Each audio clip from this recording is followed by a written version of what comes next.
आपण ऐकत आहोत विद्यावाणी सामुदायिक रेडिओ आयोजित रेडिओ सादरीकरण स्पर्धा 2025 यामधील स्पर्धकांचं रेडिओ सादरीकरण. कार्यक्रमात यानंतर आपण ऐकणार आहोत वित्त व लेखा विभागातील सायली रमेश काशीद यांचं रेडिओ सादरीकरण. त्यांचा विषय आहे वाचनातून व्यक्तिमत्व विकास. ऐकूयात.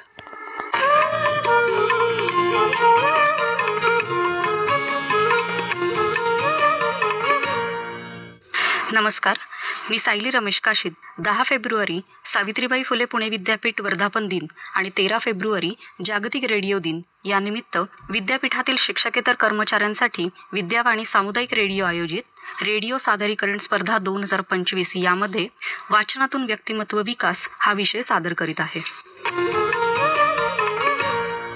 वाचाल तर वाचाल ही म्हण तशी जुनी, पण वाचनानेच माणूस होतो ज्ञानी आणि गुणी. वाचन हा केवळ मनोरंजनाचा किंवा ज्ञानाचा स्रोत नसून तो व्यक्तिमत्व विकासाचा एक महत्त्वाचा घटक आहे. व्यक्तिमत्व विकास म्हणजे आपल्या आयुष्याच्या विविध पैलूंवर काम करणं. हा एक वैयक्तिक आणि अद्वितीय प्रवास आहे, ज्यामध्ये आपण आपल्या क्षमता, कमतरता आणि भावनांचा शोध घेतो. व्यक्तिमत्व विकास हा असा प्रवास आहे जो आपल्या जीवनाला अधिक सुंदर व अर्थपूर्ण बनवतो. व्यक्तिमत्व विकासाचे अनेक साधने आहेत, त्यापैकीच एक म्हणजे वाचन.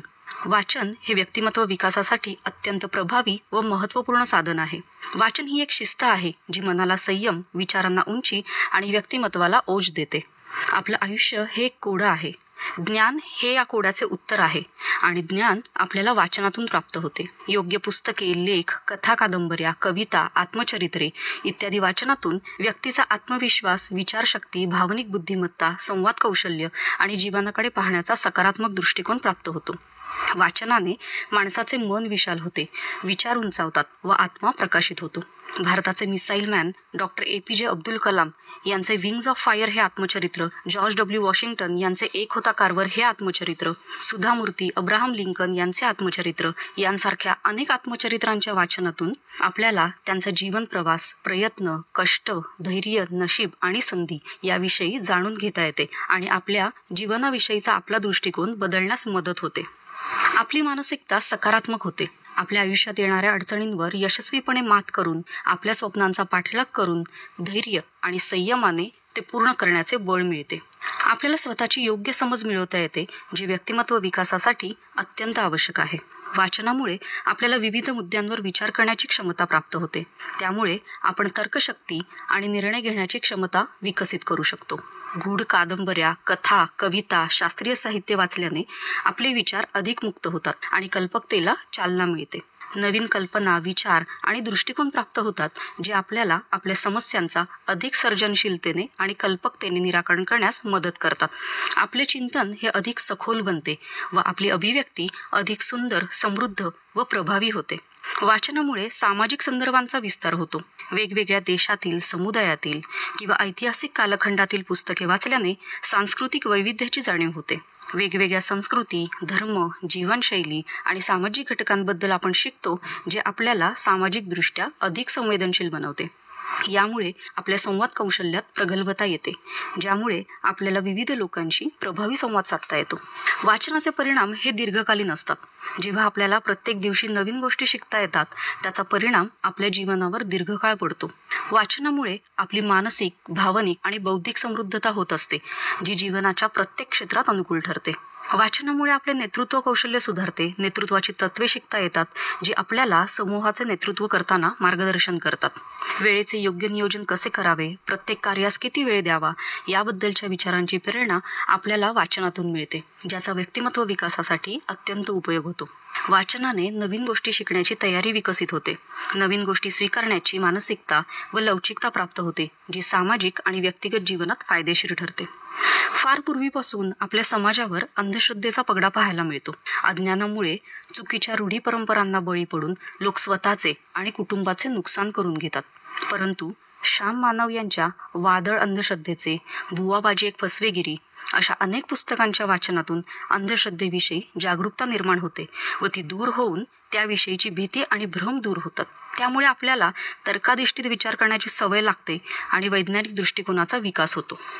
स्वावलंबन आणि आत्मसाक्षात्कार याविषयीची पुस्तके जसे की स्टीफन आर कोव्हे यांचे 7 habits of highly and effective people, Paolo Coelho यांचे द अल्केमिस्ट यांसारख्या पुस्तक वाचनातून आपल्यात आपलं मन ज्या कल्पना करतं, त्यावर विश्वास ठेवतं, ते सर्व काही साध्य करतं याची जाणीव निर्माण होऊन आत्मविश्वास निर्माण होतो. आपल्या सर्वांगीण व्यक्तिमत्व विकासासाठी काय करावं याचं ज्ञान, कसं करावं याचं कौशल्य आणि करायचं आहे ही इच्छा आपल्यामध्ये वाचनाने निर्माण होते. विनोदी लेखन साहित्य वाचनामुळे आपले मन प्रसन्न होते. हास्य हे तणाव दूर करण्याचे आणि समाजसुखद वर्तनाचे साधन आहे आणि हे आपल्याला वाचनातून प्राप्त होते. पुस्तकांशिवाय घर रिकामे आणि वाचनाशिवाय मन रिकामे. आध्यात्मिक वाचनाने जीवनाचा उद्देश शोधण्यास मदत होते. यामुळे मनाची अंतर्गत शांती आणि समाधानी भावना वाढते, जी आपल्या व्यक्तिमत्वावर सकारात्मक परिणाम घडवून आणते. वाचनातून मिळालेले विचार हे व्यक्तिमत्वाचे अदृश्य रंग असतात, जे आपल्याला अजरामर बनवतात. शरीर सुदृढ ठेवण्यासाठी जशी व्यायामाची गरज असते, तशीच मनाचे आरोग्य सुदृढ ठेवण्यासाठी वाचन आवश्यक असते. व्यक्तीच्या विचाराने त्याचे व्यक्तिमत्व घडत असते. विचार कौशल्य हे वाचनाने विकसित होत असल्याने आपलं व्यक्तिमत्व खुलवण्यासाठी वाचन करायलाच हवे. पुस्तकांची पाने म्हणजे व्यक्तिमत्व विकासाचे टॉनिक आहे. जो वाचतो तो जगतो, उरलेले फक्त श्वास घेतात. वाचनातून व्यक्तिमत्व विकासाविषयी पु ल देशपांडे म्हणतात की वाचनाने केवळ ज्ञानच मिळत नाही, तर वाचनातून व्यक्तिमत्वाची गोडी लागते. ते आपल्याला विचार, अनुभव आणि कल्पनांच्या गाभ्यात प्रवेश करण्याची संधी देतं. आपल्याला नवीन दृष्टिकोन मिळतो, जगाला वेगळ्या नजरेतून पाहण्याची क्षमता मिळते. तर कुसुमाग्रज म्हणतात की वाचनाच्या वाऱ्यानेच माणसाचे व्यक्तिमत्व फुलते. वाचनाच्या सागरात उतरल्यावर माणसाच्या विचारांची क्षितिजे विस्तृत होतात आणि त्याच्या मनाच्या गाभ्यात नव्या गोष्टींचे बीज रुजतात. वाचनाने आपली सतसत विवेक बुद्धी जागृत होते. मग स्वपरीक्षण करण्याची महत्त्वाची सवय लागते, जी आपल्या वागण्याला अधिक उमदे करते. हळूहळू आपल्या क्षमतेवरील विश्वास वाढू लागतो. वेळेची किंमत कळू लागते. स्वतःबरोबरच आपल्याला या समाजासाठीही काहीतरी सकारात्मक केले पाहिजे हे जाणवू लागते.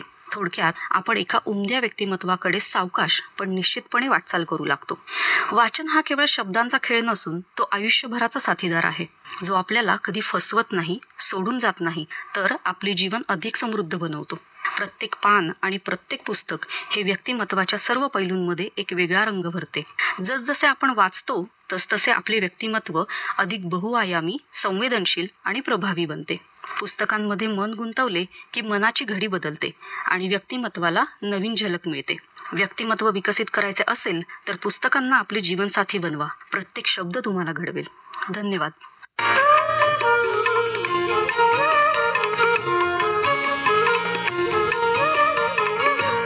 श्रोतेहोतच आपण वाचनातून व्यक्तिमत्व विकास या विषयावरील सायली रमेश काशीद यांचं रेडिओ सादरीकरण ऐकलं. 10 फेब्रुवारी सावित्रीबाई फुले पुणे विद्यापीठ वर्धापन दिन आणि 13 फेब्रुवारी जागतिक रेडिओ दिन या निमित्ताने विद्यावाणी सामुदायिक रेडिओतर्फे विद्यापीठातील शिक्षक आणि शिक्षकेतर कर्मचाऱ्यांसाठी रेडिओ सादरीकरण स्पर्धा 2025 आयोजित करण्यात आली होती. श्रोतो, या स्पर्धेतील इतर स्पर्धकांचं रेडिओ सादरीकरण आपण उद्या सकाळी 11 ते 11:30 या वेळेत